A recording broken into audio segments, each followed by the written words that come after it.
আপনারা শুনছেন সবাই যে মামুন বাড়ি চাইছে। বাড়িটা চাওয়ার উদ্দেশ্য কি?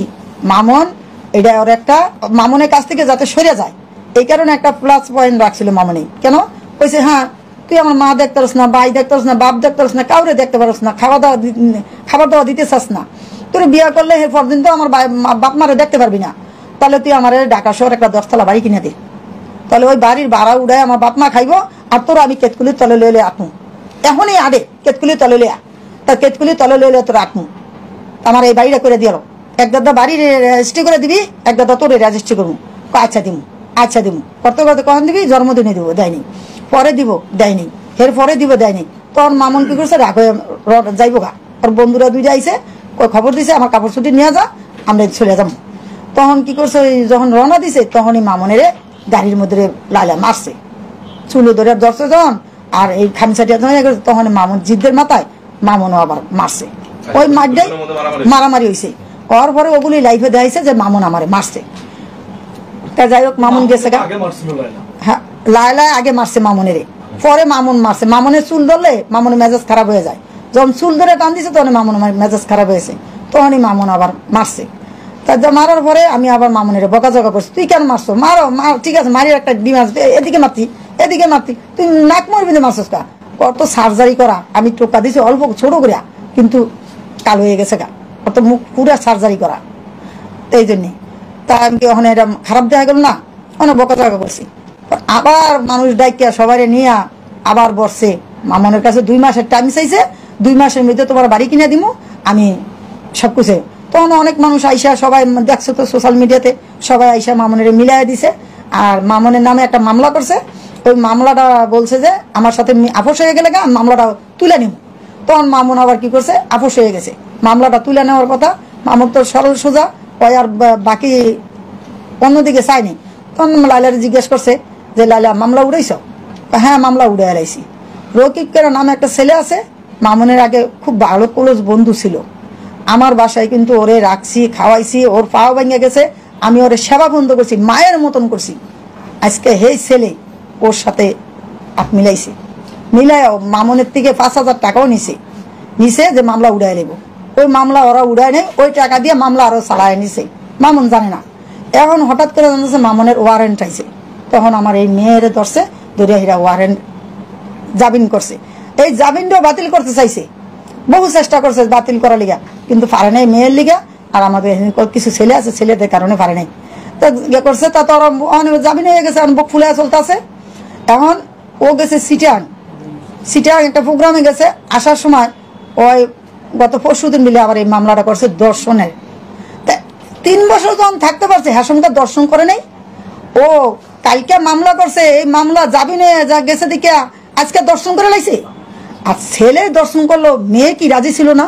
আমি যদি কারোর সাথে রাজি না থাকি, আমার কি আরেকজনে নিতে পারবো? কখনো পারবো না। একটা মেয়ে সমান সমান অধিকার থাকতে হয়। আমিও রাজি আছি, একটা ছেলেও রাজি আছে, তখন এই জায়গায় মিলন হয়। আমি যদি রাজি না থাকি, ওই ছেলে আমার সারাদিন ফিরাইলেও আনতে পারবো না, তখন আমি জনগণের সামনে কমু যে আমি ওরা তো ভাইয়ের মর্যাদা দিছি, ও কেন আমার সাথে এরকম খারাপ আচরণ করে, তখন আমারে বলতে পারতো, তখন পাবলিকের বলতে পারতো, কাউরে তো বলে নেই। কারণ আজকে মামুনের নামে একের পর এক মামলা দিতে আছে, মিথ্যা মামলা গুলা দিতে আছে, দিয়া হরানি কথা আছে। এনে আবার এখন বলতেছে আমার কথায় ওর ইয়ে আছে, ওর মোবাইলে ইয়ে আছে, এই মামলা আমি তুলে নিব যদি তুমি আমার এই কথায় রাজি থাকো, হয় আমারে বিয়ে করতে দিব, আর না হলে আমারে কত 9 লাখ টাকা, 90 লাখ টাকা, 90 লাখ টাকা দিতে হইব, 90 লাখ টাকা দিতে হইব। এখন মামুন বলছে আমি জেল খাটতে রাজি আছি, কিন্তু আমি ওর লগে মিলতে রাজি নাই। যে জায়গা আমি ওরে এত ভালোবাসছি, ও আমারে এত ভালোবাসছে, আমি ওর সাথে মিলবো না। আমি কিন্তু ইচ্ছা করলে মামলা দিতে পারতাম, শিশু অপহরণের মামলা আমি নিজে মা হয়ে দিতে পারতাম, কারণ আমার ছেলেটারে ও ঘরের মধ্যে আটকে রাখছে, আমার মা আমার কাছে আসতে দেয়নি, আমি অসহায়, আমি কিছু বলতে পারিনি, আমার 2টা বাচ্চা কাচ্চা প্রতিবন্ধী, আমি কিছু বলতে পারিনি, বাপ একটা পাগল ছাগল, এই কারণে আমি কিছু বলতে পারিনি। ছেলে বলছে মা মানুষের লগে কেস মামলা করলে ভালো না, তুমি যদি একটা করতে যাও আমি একটা করতে যাবো, লাইলা একটা করবো, জনগণ দেখবো, পাবলিক খারাপ করবো, মা এগুলো করো না। তা ঠিক আছে, ছেলের কথাই আমি শুনছি, আমার ছেলেরা আমি যথেষ্ট ভালোবাসি, আমার ছেলে যেটা করবো ওইটাই মানি। আমি তখন মামলাতে যাইনি, ইচ্ছা করলে কিন্তু আমি মামলা 2টা করতে পারতাম, মামুনও নিরাপত্তা মামলা করতে পারতো, আমিও দিতে পারতাম, কিন্তু আমরা মামলাতে যাইনি। মানে পরিবর্তে দেখতেছি লাইলা একের পর এক মামলা দিতে আছে, একের পর একটা করতে আছে। কাল ওদিনকে এইটা জামিন হয়ে যাওয়ানি, এখন আবার দিছে ধর্ষণের মামলা।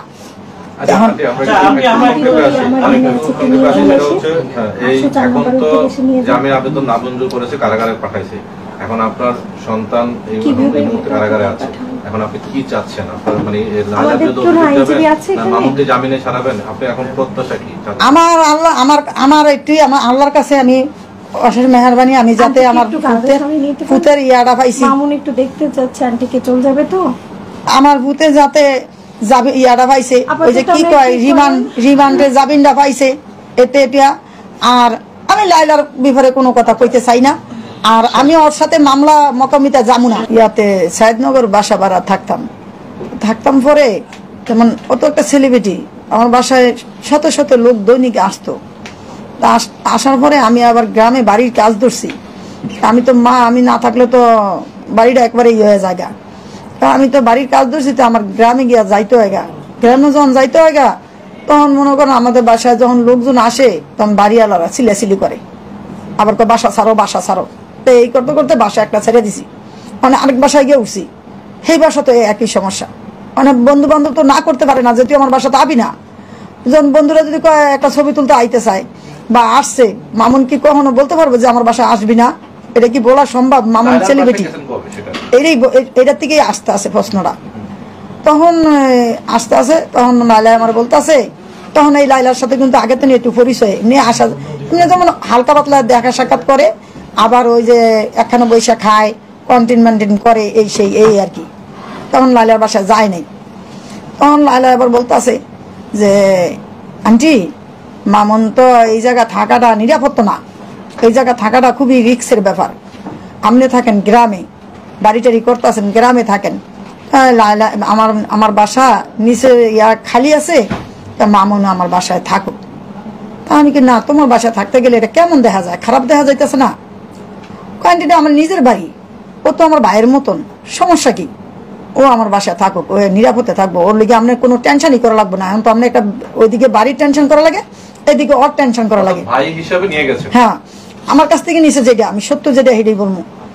ও আমার আপনার বাড়ির টেনশনও করা লাগে, এইটা টেনশন করা লাগে, এই হিসাবে আমার কাছে থাকুক। ওর খাওয়া দাওয়ার আপনার টেনশন করা লাগবে না, ওর কিছু টেনশন আপনার করা লাগবে না। যখন আপনার বাড়িটা কমপ্লিট হয়ে যাবো, তখন আবার মামুন আপনার কাছে চলে যাবো, সমস্যা নেই।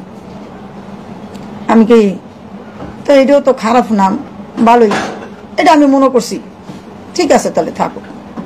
গেছি, গিয়া দেখছি লাইলা একটা রুম খুব সুন্দর করে ডেকোরেশন করিয়া খুব সুন্দর করে দিচ্ছে, ওর রুমটা খাট খুট ফালাই দিছে, সবকিছু করে দিছে। ওই ফ্ল্যাটে ওই যে এই পাশে যে একটা সোফার রুম আছিল না, একটা সোফার রুম, ওই সোফার রুমটা মামুনের সবকিছু কমপ্লিট করে দিছিল, ওই রুমটা। আর ওই যে বড় যে বেডরুমটা, ওটার ভিতরে লাইলা থাকতো ওর ছোট মেয়েরে নিয়ে। হ্যাঁ, আর ওই ওর ছোট মেয়ে যেটা থাকে, এটা পাকি রুম ছিল, তাহলে থাকে। আমরাও গিয়া মাঝে মাঝে মামুনের কাছে, আমি মাঝে যদি আমি আসতাম, আসলে গিয়া দেখা করে আইতাম। আচ্ছা, এবার আমরা একটু আসি, যেহেতু একসাথে থাকছেন, আপনি জানেন তাদের সম্মতি, পরিবারের সম্মতিতে আসছে, সেই ক্ষেত্রে এখন যে অভিযোগটা আনছে, এটা কি সত্যি না মিথ্যা, আপনি কি মনে করেন? হ্যাঁ, এইটাই আমি বলতেছি, আমি আস্তে আস্তে বলতেছি, আপনারা শুনেন। পরে যখন এই কথাটা যখন বলছে লালাই, ঠিক আছে রয়েছে, যখন আমার বাড়ির কাজ কাম শেষ হয়ে গেছে, তখন আমি আবার বলছি যে এখন মামুন চলে যাব। এখন যে চলে যাবো করে কইছে, এখন লাইলাই কইতেছে না, যাইতে পারবো না। কেন? না, যাইতে পারবো না। ও কি করতো, মামুনের ফেসবুকের আইডি বন্ধ করে রাখিয়া ওর আইডিতে সব ভিডিও ছাড়তো। লাইলার তোর বাংলাদেশে কই চিনে নেই। মামুন তো 10 মিলিয়ন অর্জন করছে আরো 3 বছর আগে। এখন মনে করেন সবাই এটা দিয়েই লাইলার এই ভিডিওর সাথে সাথে লাইলার ভিডিওতে অনেক ভিউ হয়েছে, অনেক টাকা কামায়, অনেক ইয়া করে। মামুনের আইডিতে 2-3টা করে সারে, যেই টাকা আসে ওইটা দেয়, আমরা চলি। আর আমাদের বাড়িটা করছি আমি নিজে 8 লাখ টাকা 9 লাখ টাকা আমি নিজে জমাইছি। তখন লাইলার সাথে সম্পর্ক ছিল না, তখন জমাইছি, জমায় বাড়িটা করতে গেছি। তখন আবার একটা মামুনের প্রাইভেট গাড়ি কিনছিল না, মামুন নিজে টাকাটা কিনছে, তখন লাইলার সাথে সম্পর্ক ছিল না। ওই গাড়িটা বিক্রি করছি, ওগুলো বিক্রি করিয়া তারপরে আমি মনে করেন বাড়ির কাজগুলো করছি। এরপরে এখন যখন আমি কইতেছি না মামন এখন থাকবো না, আমি গ্রামে চলে দেবো, তখন কয় গ্রামে গিয়ে কি কাজ করতে পারবো, গ্রামে গিয়ে তো আর কাজ করতে পারবো না, থাকো রয়েছে এখন, কোনো সমস্যা তো হয় না। কি সমস্যা? আমি না মানুষ আবার কানা খোঁচা করবো, খারাপ করবো। না খারাপ কিনা করবো, ও আছে আমার ভাইয়ের মতন তো আছে, সমস্যা কি, থাকো। তখন পর্যন্ত কি কোনো বিয়ের ব্যাপার? না কোনো বিয়ার ব্যাপারে কোনো আলোচনা করে নাই, কিছু করে নাই। গত এই 1 বছর ধরে বিয়ার ব্যাপারে আলাপ করছে। যখন কইতেছে আমার বিয়া করতেইব, তখন মামুন কইতেছে মানে তোর বিয়া করবো কেন, তোর তো বিয়ার করার আমার কোনো কথা হয় নাই, আর কোনো যুক্তি দিয়ে আহেনি, আর তোর বিয়া করবো আমি কোন স্বার্থকে? আর তুই এখনই বিয়া ছাড়া তুই আমার মা ভাই বোন কাউরে দেখতে পারস না, আমি তো দেখছি, দেখতে পারস না, ঠিক মতন টাকা পয়সা দিতে যাস না, সব তোর ওই অ্যাকাউন্টে নিয়ে জমাস। মামুনের সরলতা নিয়ে মামুনের টাকাগুলো ওর অ্যাকাউন্টে নিয়ে ঢুকাইতো, তা আমাকে চাইলে ওই অল্প অল্প কিছু কিছু দিত, সেটা তো কোনো রকম খাইতাম চলতাম। এখন ওই লাই কি করতো, এরকম করতো, করার পরে ঠিক আছে তুই আমার, আমি ফোলানি নিতে চাই, নিতে দেয় না। এটা নিয়ে কিন্তু আমাদের বাসায় বিশাল ঝগড়া হয়েছে। ও যেই জায়গা চাকরি করে, এটা মনে হয়েছে এখন, ও যেই জায়গা চাকরি করে ওই জায়গা অফিসে আপনারা দরকার পড়লে যাইবেন, ওই জায়গার অফিসের কিছু স্টাফ আছে, কিছু লোক আছে, বড় বড় অফিসার আছে, কিছু ওর আন্ডারে ওর নিচে যারা চাকরি করে ওই লোকগুলো আছে। ওর বাড়ির ড্রাইভার ছিল, গাড়ির ড্রাইভার। ও আমার বাসায় গিয়া যখন ঝগড়া করছে এটা নিয়ে, তখন কিন্তু ওটা নিয়ে বিরাট ঝগড়া হয়েছিল, অনেক ঝগড়া হয়েছিল। মামনের একটা এসি কিনে দিছে, এসিটা খুললে আনতে গেছে, তখন আমি কিছু এসিটা খুললে নিয়ে তুই শিগগিরই আমার বাসার বাইরে, আর কখনো আমার বলার কাছে যাবি না। লাস্টে যখন ঝগড়া লড়াই হয়েছে, ওর পরে কি করলো, আবার এসিটা থুইয়া ওই বেটাকের সামনে আমি ও খারাপ বুড়া কথা বলছি, মিথ্যা কথা কম না, রাগের ঠেলা অনেক কথাই বলছি। কেন তুই ভাই বানায় এখন আবার এই কথা কস কিলিয়া, আজকে এগুলো কি কস, তোর বয়স কি আর ওর বয়স কি? লাইলার কিন্তু 2টা বিয়ে হয়েছে, আমরা জানতাম না। আমি যখন গেছি দেখছি মেয়ে 2টা, তখন জিজ্ঞাসি কারা, আমার বোনের মেয়ে, বোনেরা বিদেশ থাকে, বোনের মেয়ে। আর মামনের কাছে বলছে বলে কাজিন নাকি, কাজিন পাই কি রেখছি না, তা আমার কইছে বোনের মেয়ে, তা আমিও সবার কাছে কইছি ওর বোনের মেয়ে। তা এখন আর ওর যে 2টা বিয়ে হয়েছে তাও জানতাম না, এই মারামারির পরে এগুলা বাস্ট হয়েছে। তা এখন এই করিয়া এখন মামন কইতেছে তোর মামনেরও কইতেছে বিয়া করতে হইব, আমারে বিয়া করতে হইব। এখন আমি কইতেছি কিভাবে বিয়া করবো, তোমার বয়স কি ওর বয়স কি, কিভাবে বিয়া করবো? এটা নিয়েই এই যে ঝগড়া লড়াই শুরু হইতেছে। কারণ এগুলো মামলা আসতেছে পরে, কিন্তু এর আগে যে মারামারিটা হয়েছিল ঘুষাঘুষি, এটা হয়েছে কি, মামন বলতেছে হ্যাঁ তোর যে বিয়া করবো আমার তো একটা শর্ত থাকতে হইব, তাহলে তোর বুড়া বেটিটা আমি বিয়া করবো কিলিগা, তোর একে 2 বিয়ে হয়েছে, তোর 2 ঘরে 2টা বাচ্চা আছে। এখনো সেই স্বামীরা আসা যাওয়া করে, সেই স্বামীরা 2 বাচ্চা তোমার খাওয়ান বড় পোষণ দেয়। ওর মা কিন্তু খুবই ভালো, মা পারে না ওর সাথে। আর মেয়েটা বড় মেয়েটা খুবই লক্ষ্মী, 5 ওয়াক্ত নামাজ পড়ে, সবকিছু করে, পদ্মাশালী থাকে বড় মেয়েটা।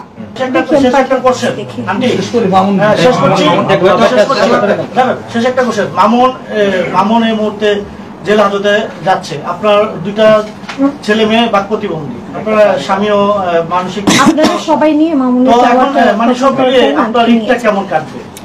বাবা আমার যে সন্তানে আমার কামাই করে খাওয়াইতো, যে সন্তানে আমার প্রতিবন্ধী ফলামাইনে খাওয়াইতো, ঈদের বাজার করে খাওয়াইতো, এই সন্তানই যদি জেলে তাই আমি মা আমার কি ঈদ থাকবো?